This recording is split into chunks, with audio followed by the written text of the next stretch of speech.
5 जून 2025 की सुबह गुजरात के अहमदाबाद शहर के फतेवाड़ी इलाके में स्थित गोकुल धाम सोसाइटी के मकान में ऐसी सच्चाई सामने आई जिसने पूरे शहर को हिला के रख दिया। मासूम चेहरे वाली रूबी अंसारी ने पहले प्यार का झूठा जाल बुना, फिर समीर अंसारी से शादी कर अहमदाबाद आ गई। लेकिन इस शादी के पीछे छुपा था एक खौफनाक राज। रूबी ने अपने ही बॉयफ्रेंड इमरान के साथ मिलकर अपने पति समीर की हत्या कर दी और उसी के किचन में मिट्टी के नीचे दफना दिया। इसके बाद उसने सबको यह झूठा बताया कि पति दुबई चला गया है। सोचिए, वो उसी किचन में 14 महीने तक रोज खाना बनाती रही, जहां उसके पति की लाश 1 साल तक दबे पड़ी थी। यह कहानी सिर्फ एक हत्या की कहानी नहीं, बल्कि प्यार और भरोसे के गला घोट देने की दास्तान है। मेरठ की मुस्कान और इंदौर की सोनम के जुर्म टुकड़ों में काटकर किचन में टाइल्स के नीचे हमेशा के लिए छिपा दिया। पत्नी प्रेमी संग मिलकर न केवल पति के टुकड़े करता हुआ दिखाई दिया, बल्कि किचन में उसे दफना भी दिया है। पूरी रूबी नाम की जिसने अपने प्रेमी के साथ मिलकर अपने पति की हत्या की। लेकिन इस अहमदाबाद पुलिस भी 1 साल तक समीर बिहारी की तलाश में भटकती रही, क्योंकि ये है terrifying love story the Ruby Ansari case. इस केस को समझने के लिए हमें शुरू से शुरू करना पड़ेगा। साल 2015 से 16 के आसपास रूबी अंसारी सिवान का ही एक गांव रामपुर की रहने वाली थी और यहीं के एक लड़के से जिसका नाम समीर अंसारी होता है उससे प्यार करने लगती हैं। और अंत में दोनों ने ये फैसला किया कि हम लोग साथ में रहेंगे और शादी कर लेंगे। लेकिन ये रिश्ता इन दोनों के परिवार वालों को एकदम पसंद नहीं था, इसीलिए शादी करने से साफ मना कर देते हैं। लेकिन दोनों ने आपस में तय कर चुके थे कि हम शादी करेंगे और साथ ही जिएंगे। और दोनों शादी करके अहमदाबाद फतेवाड़ी इलाके में एक आम सी सोसाइटी दिखने वाली गोकुल धाम में हाउस नंबर A/6 में रहने लगे, क्योंकि समीर अंसारी उर्फ मोहम्मद इजराइल अंसारी एक राज मिस्त्री था। तो वो रोज मिस्त्री का काम करने लगता था, जो काफी मेहनती था और अपने ही मेहनत की कमाई से उसने वो मकान को अपने नाम भी करवा लिया था। जीवन ठीक ठाक चल रहा था, समय बीतता जा रहा था और समीर अंसारी के 2 बच्चे भी हो जाते हैं, जो उसका अब छोटा सा परिवार एकदम खुशहाल हो जाता है। लेकिन अब यहाँ से इस घर का समय अब बदलने वाला था, क्योंकि घर के अंदर एक ऐसा रिश्ता बनने लगा था जो एक घर में ही नहीं बनना चाहिए था।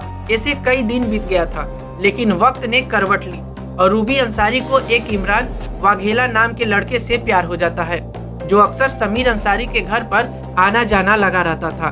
ठीक 2 दिन बाद ही जब एक दिन पड़ोसन ने समीर को ये बताया कि जब आप काम पर चले जाते हो तब एक लड़का है जो अक्सर आपके घर में आता जाता है।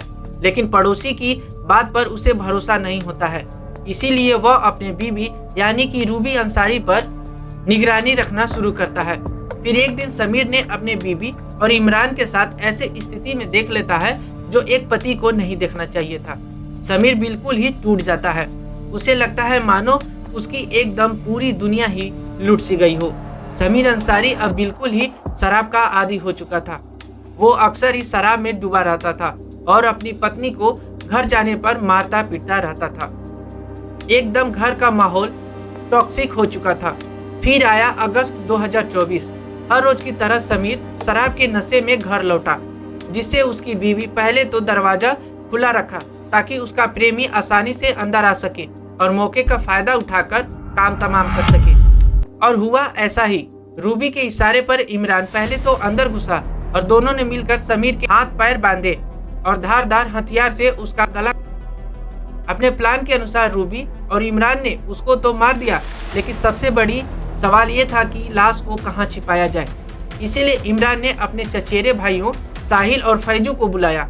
तीनों ने मिलकर समीर के किए और फिर किचन का फर्श तोड़कर गड्ढा खोदा, दफना कर ऊपर से सीमेंट डालकर नई टाइल्स भी बिछा दी गई ताकि किसी को कानो कान खबर ना हो सके।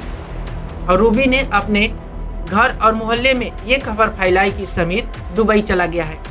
कभी कहती गांव चला गया है, लेकिन किसी को शक नहीं हुआ।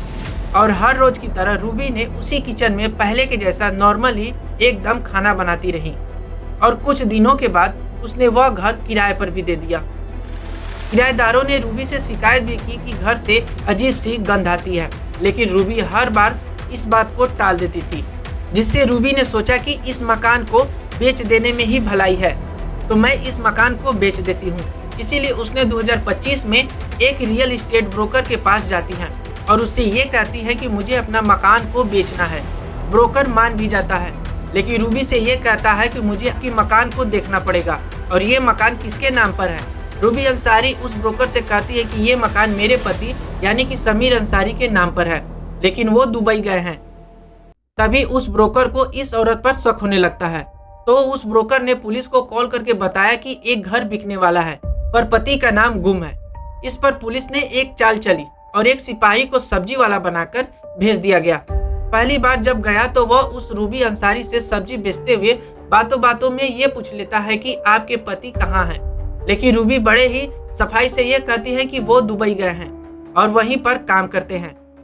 से कहती है कि वो गांव गए हैं कुछ काम से। यही उस पर शक करना शुरू करते हैं। पुलिस को भी अब पूरा शक हो चुका था कि कुछ न कुछ गड़बड़ जरूर है और बड़ा छिपाया जा रहा है। इसीलिए पुलिस ने सबसे पहले समीर की कॉल डिटेल्स और बैंक रिकॉर्ड्स को भी निकाले गए। समीर का फोन तो बंद आ रहा था और बैंक में कोई भी लेन देन भी नहीं किया गया था। तब पुलिस ने रूबी और इमरान दोनों को 5 नवंबर 2025 को हिरासत में लिया और जब सख्ती से पूछताछ किया तो इमरान टूट गया और कहा हमने ही उसे मारा है और किचन में ही दफना दिया है। पुलिस ने 5 नवंबर 2025 को हाउस नंबर A/6 के किचन में खुदाई करना शुरू करती है और तब किचन के नीचे से समीर अंसारी का कंकाल मिला। कंकाल की DNA जांच की गई तो पता चला कि यह कंकाल समीर बिहारी अंसारी का ही है। बिल्कुल ही एक ऐसा ही केस हमने वीडियो बनाई है जो एक पत्नी ने अपने ही पति को मारकर टाइल्स के नीचे दफनाया है, जिसे आप इस आई बटन पर क्लिक करके जरूर देख सकते हो, जिसने प्यार नाम के शब्द से भी भरोसा उठा दिया है। अगर वीडियो अच्छी लगी हो तो चैनल को भी सब्सक्राइब करना ना भूले। धन्यवाद।